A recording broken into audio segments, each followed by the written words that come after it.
بولنے کا ٹائم کہاں بولے؟ نہیں آدھا گھنٹہ نہیں ہے، اور لوگ نہیں ہیں کیا؟ 12 کے بعد نہیں بولیں گے، 12 بجے پروگرام ختم ہوگا۔ جو اصول ہے اصول پر قائم رہے۔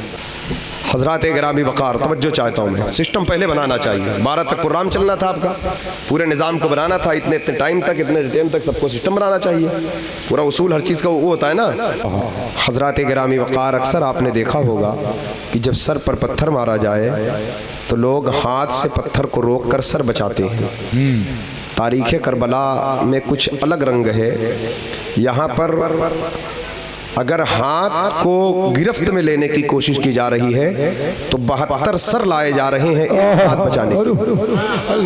آخر وجہ کیا ہے؟ اس ہاتھ میں ایسا کیا ہے؟ اب 72 نہیں بلکہ کربلا کے ذرات بول رہے ہیں، امام عالی مقام اپنا ہاتھ بچانے کے لیے 72,000 بھی سر ہوتے تو دے دیتے، مگر اس ہاتھ کا ایک ناخون بھی نہیں دیتے۔ بات سمجھ رہے آپ؟ آخر وجہ کیا ہے؟ اس ہاتھ میں ایسا کیا ہے؟ اس ہاتھ میں ایسا کیا ہے؟ آپ دیکھیں قرآن مجید کی جس آیت کی میں نے تلاوت کی، جب اس کا بیک گراؤنڈ سمجھیں گے تو اس ہاتھ کی حقیقت سمجھ میں آ جائے گی۔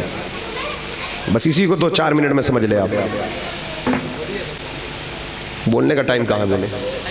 نہیں آدھا گھنٹہ نہیں ہے، اور لوگ نہیں ہیں کیا؟ 12 کے بعد نہیں بولیں گے، 12 بجے پروگرام ختم ہوگا۔ جو اصول ہے اصول پر قائم رہے۔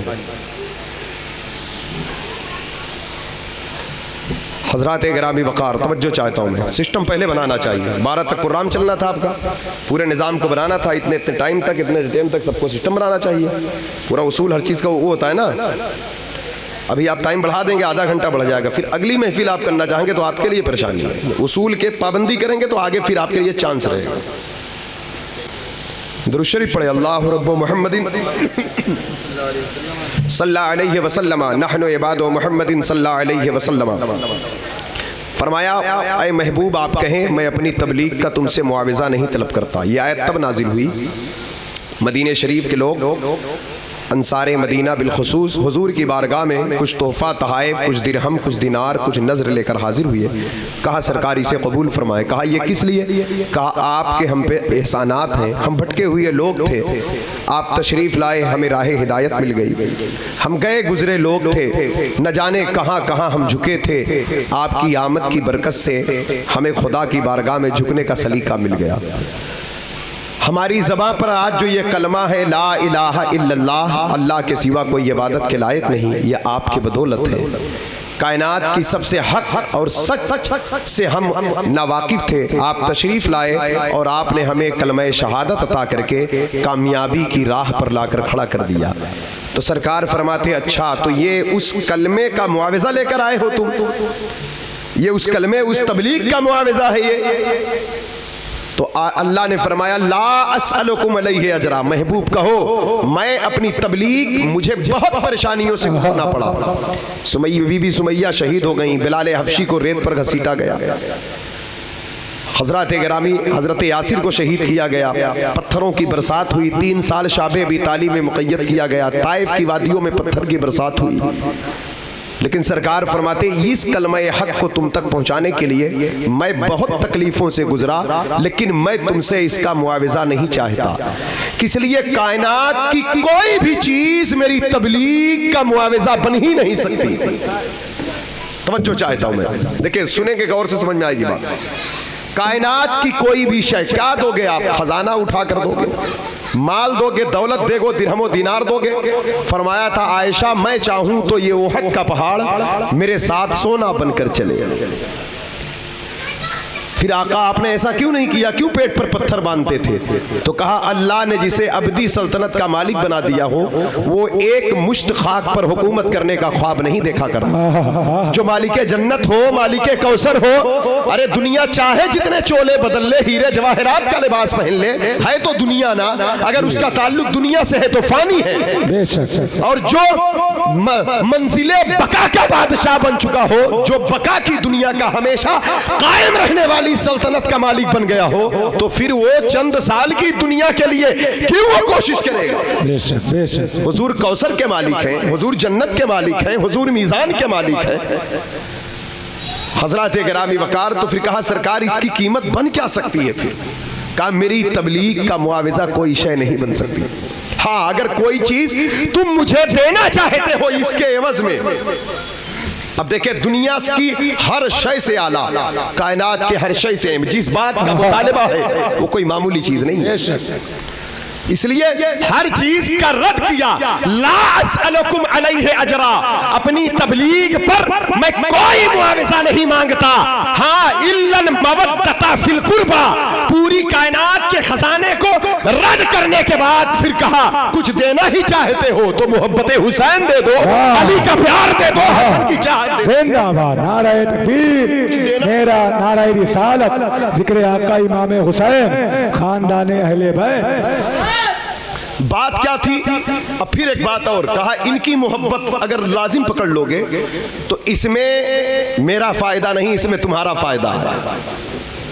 کوئی چیز ہم کسی کو دیں، کوئی چیز ہم کسی کو دیں، ادھر ادھر ادھر دیکھیں، ادھر دیکھیں، ادھر دیکھیں. ایک آدمی آتا ہے سب لوگ ڈسٹرب ہو جاتے ہو یار. ایک چیز ہم کسی کو دیں تو وہ اس کے لیے ہے، پھر اس کے عوض میں ہم کچھ لیں تو ہمارے لیے. حضور فرماتے ہیں تبلیغ بھی مجھ سے لیے، حسین بھی مجھ سے لو، لیکن حسین سے تم محبت کر لو، اور اس میں میرا اپنا فائدہ نہیں ہے، اس میں تمہارا خود اپنا فائدہ ہے. کہا وہ کیا فائدہ؟ کہا اللہم انی احبہما فاحبہما واحب من یحبہما. اے اللہ میں ان دونوں سے محبت کرتا ہوں، تو بھی ان سے محبت کر. اور تمہارا فائدہ یہ اے اللہ جو ان سے محبت کرے تو ان سے بھی محبت کر. قیامت تک جو لوگ حسنین سے محبت کریں گے واللہ اس کا رسول ان سے محبت کریں گے. کہا من احب الحسن والحسین فقد احبنی، جس نے حسن حسین سے محبت کیا اس نے مجھ سے محبت کیا. آخر اتنا محبت پر زور کیوں ہے؟ اتنا محبت پر مطالبہ کیوں ہے؟ یہ دین اسلام بہت پیار سے، بڑی صداقت اور پیار سے سینچا گیا ہے. بس ایک بات ہے دیکھیں، جو کہا سر داد نہ داد دست در دست یزید، سر دیا ہاتھ نہ دیا. بات کیا تھی؟ بات کیا تھی؟ سر دیا ہاتھ نہ دیا، وجہ کیا تھی؟ صدیق کی صداقت چاہیے اسلام کو، عمر فاروق اعظم کی عدالت چاہیے اسلام کو، عثمان غنی کی سخاوت چاہیے اسلام کو، جرت شجاعت حیدری چاہیے اسلام کو، طہارت فاطمی کی بہار چاہیے اسلام کو، نظام قرآن چاہیے اسلام کو، کیونکہ قرآن ہی دستور زندگی ہے، قرآن ہی نظام مصطفیٰ ہے، قرآن ہی دستور نظام ہے، قرآن ہی حقانیت اور سچائی کی کتاب ہے.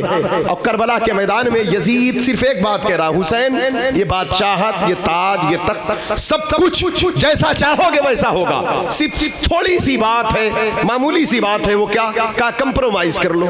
کہا وہ کیا؟ کہا بس میرے ہاتھ پر ہاتھ دے دو، لوگ دیکھ دیں کہ یزید کی سلطنت سے حسین راضی ہے. کیونکہ جب تک آپ کی رضامندی ثابت نہیں ہوگی ہاتھ نہیں ملے گا. میں چاہے جتنی کوشش کر لوں میری سلطنت کا قیام نہیں ہو پائے گا.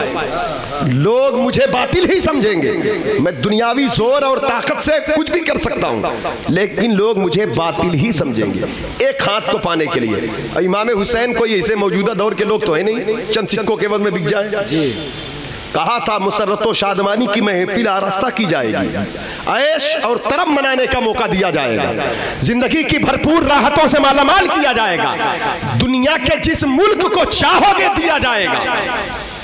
امام حسین نے کہا مجھ جیسا شخص جو زبان مصطفیٰ چوس کر پروان چڑھا ہے، مجھے پالا ہی گیا تھا اسی لیے، کربلا میری دودھ کی گھٹی میں پلایا گیا تھا، تو مجھے سرنڈر کر پائے گا؟ یہاں تک کہ ظلم بڑھتا گیا. لیکن یاد رکھیے گا جیسے جیسے ظلم بڑھتا گیا ویسے ویسے حسین مضبوط ہوتے گئے. مضبوط ظاہری اعتبار سے کمزور ہو رہے ہیں، نکاحت بڑھ رہی ہے، کمزوری بڑھ رہی ہے، خون بہ رہا ہے، بچے قربان ہو رہے ہیں، بیویاں بیوہ ہونے والی ہے، بہن کی گود کھالی ہوئی. بظاہر حسین کمزور ہو رہے ہیں لیکن حقیقت میں حسین مضبوط ہو رہے ہیں، کیونکہ اسلام مضبوط ہو رہا ہے، حسین کا دست پاک مضبوط ہوتا جا رہا ہے. حسین جتنی بار نہ کہتے اتنا اسلام مضبوط ہوتا. جتنے قدم مدینے سے کربلا تک حسین کے آئے ہیں اتنا اسلام کی مضبوطی حاصل ہوئی ہے. اور آج کربلا آپ جانتے ہیں جب انسان جب انسان آپ پر قابو نہیں پاتا، میں پورا کربلا 2 منٹ میں بتا رہا ہوں آپ کو، سن لیں. جب انسان آپ پر قابو نہیں پاتا تو آپ کے بچوں کو نشانہ بناتا ہے، آپ کی بچیوں کو, عورتوں کو, گھر کی عورتوں کو, چھوٹے بچوں کو ٹارچر کیا جائے گا, ان کو تکلیف دی جائے گی کہ انسان اب سرنڈر کر دے اپنے آپ کو. بھائی علی اصغر سے کیا معاملات تھے ان کے کیا معاملات تھے؟ مطلب حسین خود تو قابو میں نہیں آئیں گے, ان کے لخت جگر, ان کے جو دل کے پھل ہیں, ان کے بیٹے علی اصغر, ان کو تکلیف دو. ایسے نہیں تو ایسے سلنڈر کریں. لیکن امام حسین ہیں, رسول اللہ نے پالا تھا کربلا کے لیے. حسین جیسے جیسے تکلیفیں بڑھتی جا رہی ہے, حسین اور مضبوط ہوتے جا رہے ہیں. اتنا مضبوط ہوئے یہاں تک کہ یزیدیوں کو گھٹنے ٹیکنا پڑا.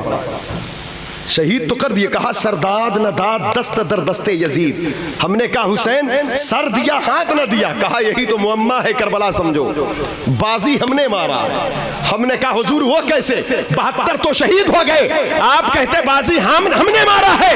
تو کہا مقصد کربلا سمجھو, وہ آئے تھے ہاتھ لینے, ہاتھ کا ایک ناخون نہ پا سکے, ارے ہم سر بچانے تھوڑی آئے تھے. اللہ اللہ اللہ اللہ, نعرہ تکبیر, نعرہ رسالت, ذکر آقا امام حسین.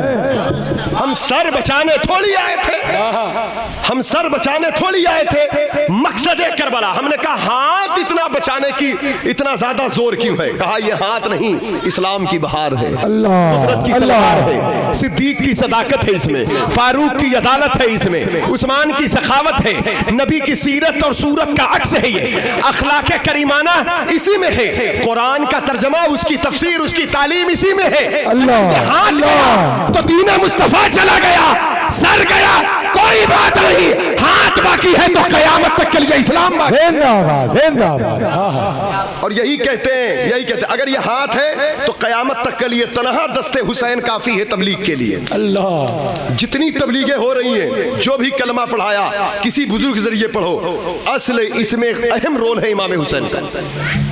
سب سے بڑے محافظ اسلام کو بھی حسین کہتے ہیں, سب سے بڑے مبلغ اسلام کو حسین کہتے ہیں. ایک بیٹے کو کربلا بھیج دیا, علی اکبر شہید ہو گئے. ایک بیٹے کو مدینہ بھیج دیا, کہا علی اکبر جا تو اسلام کا محافظ بن جا, زین العابدین جا تو اسلام کا مبلغ بن جا. حضرت شبیہ مصطفیٰ علی اکبر کا خون بہا, اسلام کی نیا مضبوط ہو گئی. امام زین العابدین مدینہ گئے, ان کا ایک بیٹا ہندوستان آیا, حسینی بن کر آیا, یہی کہتا رہا لوگوں لا الہ الا اللہ پڑھ لو. تو اس بیٹے نے کہا لا الہ الا اللہ پڑھو. 90 لاکھ پڑھ کر کہتے حضور آپ لا الہ الا اللہ کہاں سے لے کر آئے ہیں؟ کہا حقا کی بقائے لا الہ الا اللہ. نعرہ تکبیر,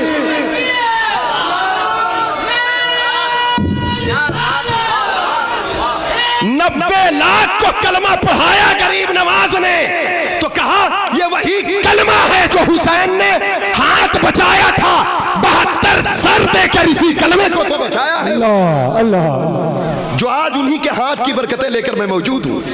تو لہذا کلمہ طیبہ پڑھا کرو, کلمے کا ورد کیا کرو, نماز کی پابندی کرو, سچ بولو, حلال کھاؤ, جھوٹ غیبت سے بچو, نگاہوں کو پاک کرو. نام حسین زبان پر ہو یقیناً عبادت ہے, ذکر حسین دل میں ہو یقیناً روشنی ہے, لیکن ان کی اطاعت لازم ہے, محبت ہمیشہ اطاعت چاہتی ہے. حضرات گرامی وقار, بڑے بڑے مصائب و آلام آئے, حسین کا قدم نہیں لڑکھڑایا. کربلا کا پیغام حالات چاہے جیسے ہو, امیر رہو, غریب رہو, صحتیاب رہو, بیمار رہو, سفر میں رہو, حجر میں رہو, جیسے بھی حالات ہو, دنیا کے زندگی کے کچھ دن ہیں گزر جائیں گے, لیکن حالات کیسے بھی ہو حسینی بن کے رہنا. حسینیت کی پہچان یہ ہوگی کسی بھی حالات میں آپ اللہ کے دین پر مضبوطی سے قائم رہنا, یہی سچی حسینیت ہے. اللہ تبارک و تعالی ہم سب کو امام عالی مقام کے سچے نقش قدم پر چلنے کی توفیق دے, ان کے فیض و برکات سے مالا مال کرے. ہم علیہ